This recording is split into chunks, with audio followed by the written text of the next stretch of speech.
হরে কৃষ্ণ।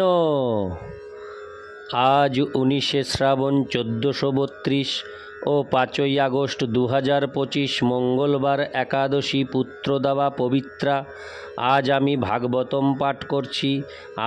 পাঠ করছি ভাগবতমের চতুর্থ স্কন্দ, দ্বিতীয় ভাগ, 20 অধ্যায়। পৃথু মহারাজের যজ্ঞস্থলে ভগবান বিষ্ণুর আবির্ভাবের শ্লোক 15 থেকে 20। নারায়ণ হে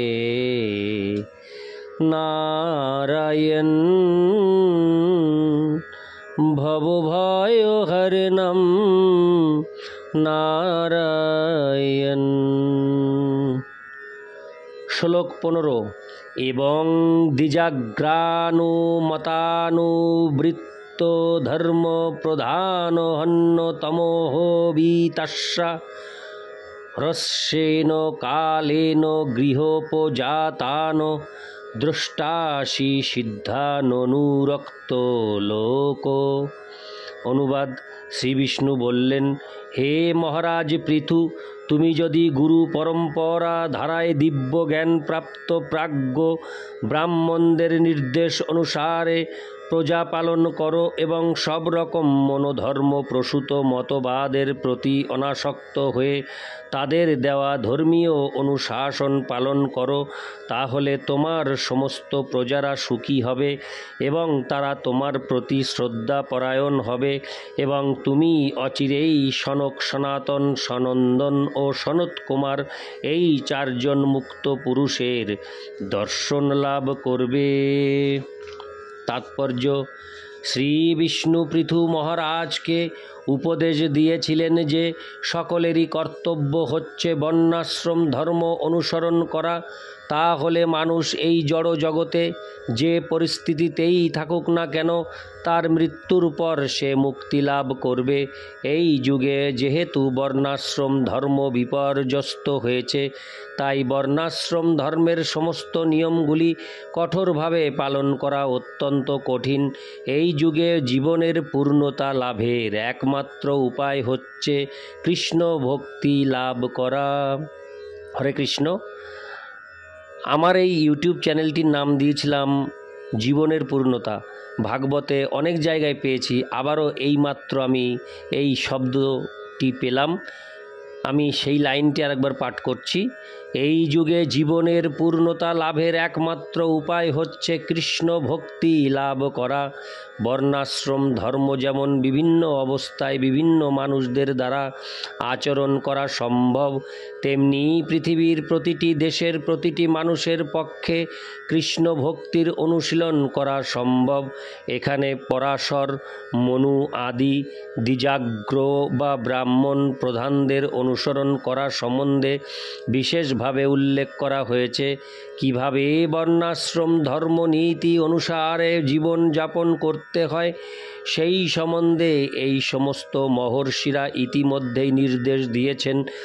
তেমনি ভগবানের শুদ্ধ ভক্ত হওয়ার জন্য শ্রীল সনাতন গোস্বামী ও শ্রীল রূপ গোস্বামী আমাদের বিধি বিধান দিয়েছেন। তাই গুরু শিষ্য পরম্পরার ধারায় যারা দিব্য জ্ঞান লাভ করেছেন সেই সমস্ত আচার্যদের নির্দেশ অনুসরণ করা কর্তব্য। এইভাবে জীবনের বদ্ধ অবস্থায় থাকা সত্ত্বেও আমাদের বর্তমান স্থিতি পরিত্যাগ না করে জড় কলুষের বন্ধন থেকে আমরা মুক্ত হতে পারি। শ্রী চৈতন্য মহাপ্রভু তাই উপদেশ দিয়েছেন, কারো অবস্থার পরিবর্তন করার কোনো প্রয়োজন নেই। কেবল পরম্পরা সূত্র থেকে শ্রবণ করে এবং ব্যবহারিক জীবনে সেই সমস্ত নীতিগুলি অনুসরণ করে জীবনের সর্বোচ্চ সিদ্ধি মুক্তি লাভ করে ভগবত ধামে ফিরে যাওয়া যায়। পক্ষান্তরে বলা যায় যে দেহের পরিবর্তনের কোনো প্রয়োজন নেই, প্রয়োজন চেতনার পরিবর্তন। দুর্ভাগ্যবশত এই অধঃপতিত যুগে মানুষেরা কেবল দেহের চিন্তাতেই মগ্ন, আত্মার চিন্তায় নয়। তারা কেবল দেহের পরিপ্রেক্ষিতে নানা মতবাদ সৃষ্টি করেছে, আত্মার পরিপ্রেক্ষিতে নয়। হরে কৃষ্ণ। আধুনিক গণতন্ত্রের যুগে রাষ্ট্রের বহু প্রতিনিধিরা আইন প্রণয়ন করার জন্য ভোট দিচ্ছে। প্রতিদিন তারা নতুন নতুন আইন সৃষ্টি করছে, কিন্তু যেহেতু সেই সমস্ত আইনগুলি হচ্ছে কতকগুলি অনভিজ্ঞ বদ্ধ জীবের মনোধর্মী ধারণা প্রসূত, তাই সেগুলি মানব সমাজকে স্বস্তি প্রদান করতে পারে না। পূর্বে রাজারা যদিও ছিলেন স্বৈরাচারী, তবুও তারা মহর্ষি এবং মহাজনদের প্রদত্ত নীতি কঠোরভাবে অনুসরণ করতেন। তার ফলে রাজ্য শাসনে তাদের কোনো রকম ভুল হতো না এবং সব কিছুই নিখুঁতভাবে পরিচালিত হতো। প্রজারা তখন ছিলেন সম্পূর্ণরূপে পুণ্যবান। রাজা ন্যায়সঙ্গতভাবে কর ধার্য করতেন এবং তাই সেই পরিস্থিতি ছিল অত্যন্ত সুখকর। বর্তমানে যে সমস্ত তথাকথিত রাষ্ট্রপ্রধান নির্বাচিত হচ্ছে, তারা সকলেই জড় বিষয়াসক্ত উচ্চাকাঙ্ক্ষী মানুষ। তারা কেবল তাদের নিজেদের স্বার্থের কথাই চিন্তা করে, তাদের কোনো রকম শাস্ত্র জ্ঞান নেই। পক্ষান্তরে বলা যায় যে এই সমস্ত রাষ্ট্রপ্রধানেরা এক একটি মূর্খ এবং দুরাচারী, আর জনসাধারণ হচ্ছে শূদ্র। এই মূর্খ, দুরাচারী আর শূদ্রদের সমন্বয় কখনো পৃথিবীতে শান্তি ও সমৃদ্ধি আনতে পারে না। তাই আমরা দেখতে পাই যে মানব সমাজে যুদ্ধ বিগ্রহ, দাঙ্গা হাঙ্গামা ও কলহ হচ্ছে। এই পরিস্থিতিতে নেতারা কেবল মানুষকে মুক্তির পথে পরিচালিত করতেই অক্ষম নয়, তারা তাদের মানসিক শান্তি পর্যন্ত দিতে পারে না। ভগবদ্গীতায় তাই উল্লেখ করা হয়েছে যে শাস্ত্রবিধি পরিত্যাগ করে যারা মন গড়া ধারণার ভিত্তিতে জীবনযাপন করে, তারা কখনো সফল হতে পারে না এবং মৃত্যুর পর সুখ অথবা মুক্তি লাভ করতে পারে না। ইতি শ্লোক 15, শ্লোক 16। বরঞ্চ মত কঞ্চন মানবেন্দ্র বীর্নিশ্য তেহং গুণশীল যন্ত্রিত নাহং মখৈর্বৈ সুলভস্তপভীর যোগেন বা যৎ সমচিত্তবর্তী। অনুবাদ: হে রাজন, তোমার উত্তম গুণাবলী এবং অপূর্ব সুন্দর আচরণে আমি মুগ্ধ হয়েছি এবং তাই আমি তোমার প্রতি অত্যন্ত প্রসন্ন হয়েছি। সেই জন্য তুমি আমার কাছে যে কোনো বর প্রার্থনা করতে পারো। যারা উচ্চ গুণাবলী সমন্বিত নয় এবং যাদের আচরণ উত্তম নয়, তারা কেবলমাত্র যজ্ঞ অনুষ্ঠানের দ্বারা, কঠোর তপস্যার দ্বারা অথবা যোগ অভ্যাসের দ্বারা কখনো আমার কৃপা লাভ করতে পারে না। কিন্তু যাদের চিত্ত সমস্ত পরিস্থিতিতে বৈষম্যরহিত, তাদের হৃদয়ে আমি সর্বদা বিরাজ করি। তাৎপর্য: পৃথু মহারাজের সুন্দর চরিত্র ও আচরণে অত্যন্ত প্রসন্ন হয়ে ভগবান শ্রীবিষ্ণু তাকে বর দান করেছিলেন। ভগবান স্পষ্টভাবে বলেছিলেন যে যজ্ঞ অনুষ্ঠানের দ্বারা, তপস্যার দ্বারা অথবা যোগ অভ্যাসের দ্বারা কখনো তার প্রসন্নতা বিধান করা যায় না। তিনি কেবল সৎ চরিত্র ও আচরণের দ্বারাই প্রসন্ন হন। কিন্তু মানুষ যতক্ষণ পর্যন্ত না ভগবানের শুদ্ধ ভক্ত হচ্ছে, ততক্ষণ পর্যন্ত এই সমস্ত গুণগুলি বিকশিত করা যায় না। যারা ভগবানের প্রতি অবিচলিতভাবে শুদ্ধ ভক্তিপরায়ণ, তারাই আত্মার সমস্ত সদ্গুণগুলি বিকশিত করতে পারে। আত্মা যেহেতু ভগবানের বিভিন্ন অংশ, তাই তা ভগবানের সদ্গুণ সমন্বিত।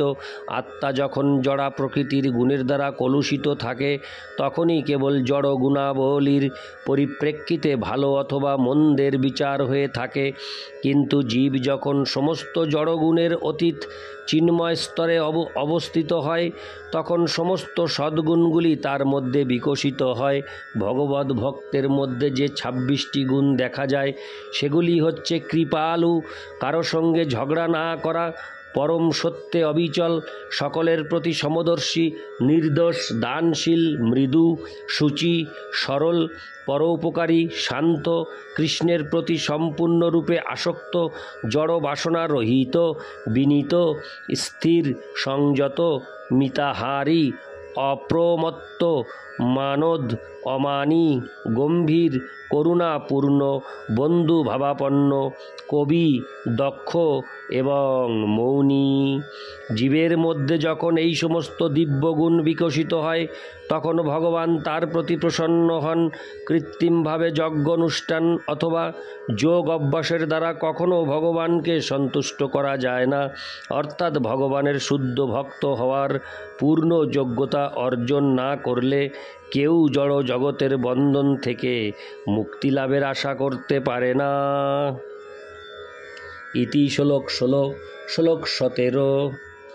মৈত্রেয় উবাচ স ইত্থুং লোক গুরুনা বিশ্বক্সেন বিশ্বজিৎ অনুশাসিত আদেশং শিরসা জগৃহে হরে। অনুবাদ: মহর্ষি মৈত্রেয় বললেন, হে বিদুর, এইভাবে বিশ্বজিৎ মহারাজ পৃথু পরমেশ্বর ভগবানের আদেশ শিরোধার্য করেছিলেন। তাৎপর্য: ভগবানের শ্রীপাদপদ্মে মস্তক অবনত করে প্রত্যেকের ভগবানের আদেশ গ্রহণ করা উচিত, অর্থাৎ পরমেশ্বর ভগবান যা বলেছেন তা ঠিক সেইভাবেই অত্যন্ত সাবধানতা ও শ্রদ্ধা সহকারে গ্রহণ করা উচিত। পরমেশ্বর ভগবানের বাণীর সংশোধন করা অথবা সংযোজন করা আমাদের কার্য নয়। আজকাল তথাকথিত বহু পণ্ডিত স্বামী এইভাবে ভগবদ্গীতার মনগড়া ভাষ্য রচনা করছে। ভগবানের আদেশ কিভাবে গ্রহণ করতে হয় তার ব্যবহারিক দৃষ্টান্ত পৃথু মহারাজ এখানে দিয়েছেন। পরম্পরার মাধ্যমে জ্ঞান প্রাপ্ত হওয়ার এটিই হচ্ছে পন্থা। ইতি শ্লোক 17। শ্লোক 18। স্পৃশ্যন্তং পাদয় প্রেমনা ব্রীড়িতং সেন কর্মণা শতক্রতুং হরে কৃষ্ণ শতক্রতুং পরিষজ্য বিদ্বেষং বিশ্বসর্য হ। অনুবাদ: ইন্দ্র তখন তার কৃতকর্মের জন্য লজ্জিত হয়ে পৃথু মহারাজের পদযুগলে পতিত হলেন, কিন্তু পৃথু মহারাজ ততক্ষণ প্রেমাপ্লুত হয়ে তাকে আলিঙ্গন করেছিলেন এবং তার যজ্ঞাস্য অপহরণজনিত বিদ্বেষ ভাব পরিত্যাগ করেছিলেন। তাৎপর্য: বৈষ্ণবের পাদপদ্মে অপরাধ করে তারপর অনুতপ্ত হওয়ার বহু দৃষ্টান্ত রয়েছে।